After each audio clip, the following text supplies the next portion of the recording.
Dunia harus stop kebrutalan Israel. Kecaman keras terhadap Israel atas serangan ke pos UNIFIL di Naqoura memang layak dilayangkan. Selain kecaman, dunia perlu bersikap lebih tegas. Di samping melukai 2 personel pasukan penjaga perdamaian asal Indonesia, serangan tersebut juga melanggar hukum humaniter internasional, serta melanggar resolusi Dewan Keamanan Perserikatan Bangsa-Bangsa. Merujuk pada prinsip dan panduan operasi misi perdamaian PBB dan laman resmi lembaga Human Rights Watch, personel penjaga perdamaian, termasuk pasukan perdamaian, menurut hukum humaniter internasional dikategorikan sebagai warga sipil. Menurut hukum perang itu, warga sipil harus dilindungi. Setiap pihak yang bertikai diharuskan mencegah dan menghindari hilangnya nyawa warga sipil dan kerusakan pada objek sipil. Salah satu upaya yang harus dilakukan adalah memberi peringatan dini. Dalam kasus serangan terhadap pos UNIFIL di perbatasan Lebanon Israel itu, militer Israel berdalih telah memperingatkan UNIFIL, bahkan telah meminta mereka berpindah sejauh 5 km dari lokasi saat ini.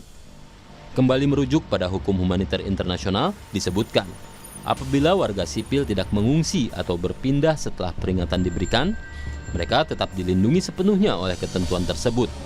Artinya, mereka tidak boleh diserang. Secara khusus, merujuk pada Statuta Roma, Human Rights Watch menegaskan, apabila pihak-pihak yang bertikai sengaja menyerang personel, instalasi, material, termasuk kendaraan yang terlibat dalam misi penjagaan perdamaian, tindakan tersebut dikategorikan sebagai kejahatan perang.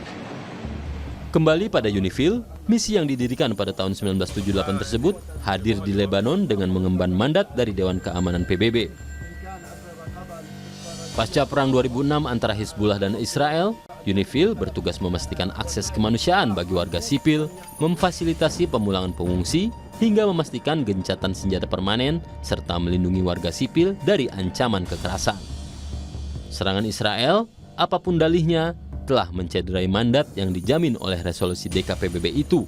Serangan itu juga memperlihatkan sikap tidak bersahabat Israel pada komunitas dunia, yaitu dengan berulang kali mengabaikan resolusi PBB. Oleh karena itu, PBB dan komunitas internasional perlu bersikap lebih tegas kepada Israel. Sudah tepat langkah Indonesia mendesak Amerika Serikat dan PBB bersikap lebih tegas kepada Israel.